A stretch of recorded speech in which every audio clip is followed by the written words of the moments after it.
আপনাদের সাথে শেয়ার করব আজকে মুরগির ঝাল রোস্টের রেসিপি। আশা করছি রেসিপিটি আপনাদের খুবই কাজে দেবে। একদম ঘরোয়া মশলাতে কীভাবে চটজলদি আপনারা এটি তৈরি করে নিতে পারেন সেটি আজকে দেখাবো। তো দেখে নেওয়া যাক আজকের ঝাল রোস্টের সম্পূর্ণ প্রসেস। শুরুতেই আমি একটি পাত্রে দিয়ে দিচ্ছি পরিমাণ মতো সয়াবিন তেল। তেল গরম হওয়ার পর আমি এ পর্যায়ে অ্যাড করছি তেজপাতা এবং কুচো করে রাখা পেঁয়াজ। পেঁয়াজটাকে আমি 2 থেকে 3 মিনিটের মতো ভেজে নেব সফট হওয়া অবধি। তো পেঁয়াজটা সফট হয়ে এসেছে, এই পর্যায়ে আমি দিয়ে দেব বাটা মশলা, পেঁয়াজ বাটা, আদা বাটা এবং রসুন বাটা পরিমাণ মতো।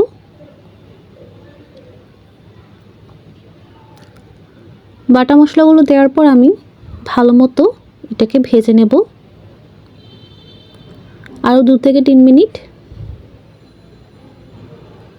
তো ভালো মতো নাড়তে হবে যাতে সব দিকেই প্রপার ভাজা হয় এবং পোড়া না লেগে যায়।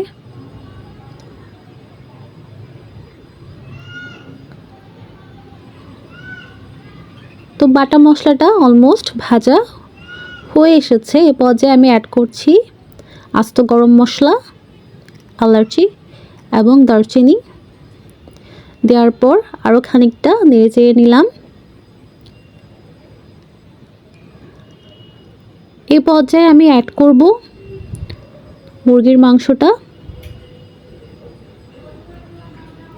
মুরগির মাংসটা আমি খানিকটা নাড়াচাড়া করে হালকাভাবে ভেজে নিচ্ছি।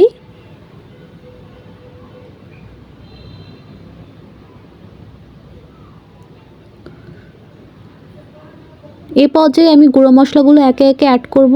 দিয়ে দিচ্ছি স্বাদ মতো হলুদের গুঁড়া, দিয়ে দিচ্ছি ধনিয়া গুঁড়া স্বাদ মতো, জিরে গুঁড়ো স্বাদ মতো এবং শুকনো লঙ্কা গুঁড়ো পরিমাণ মতো। আপনারা যতটুকু ঝাল প্রেফার করেন সেই অনুযায়ী দেওয়ার চেষ্টা করবেন। এ পর্যায়ে সামান্য পরিমাণে পানি দিয়ে দিলাম যাতে ভালো মতো মশলাগুলোর সাথে মুরগিটাকে আমি কষাতে পারি।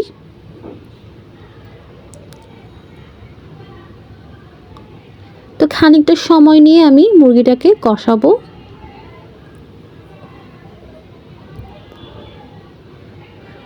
এই পর্যায়ে আমি অ্যাড করে দিচ্ছি স্বাদ মতো লবণ,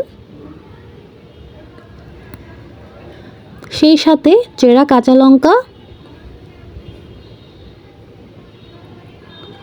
সব কিছু আবারও ভালো মতো নেড়ে চেড়ে নিচ্ছি এবং অপেক্ষা করব মশলাগুলো ভালো মতো কষানো অবধি।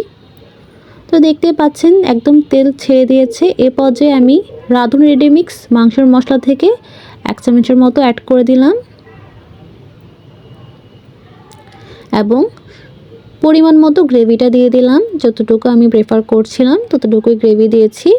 গ্রেভি দেওয়ার পর সব কিছু আবারও ভালো মতো নেড়ে চেড়ে নিচ্ছি। এই পর্যায়ে আমি লো টু মিডিয়াম হিটে চিকেনটাকে রান্না করব। তো দেখতেই পাচ্ছেন প্রায় 15 থেকে 20 মিনিট রান্না করার পর রেডি হয়ে গিয়েছে আমাদের আজকের রেসিপি চিকেন ঝাল রোস্ট। আশা করছি রেসিপিটি আপনাদের খুবই ভালো লাগবে। ভালো লাগলে লাইক, কমেন্ট, শেয়ার দিয়ে আমাদের সাথেই থাকবেন। সকলকে ধন্যবাদ।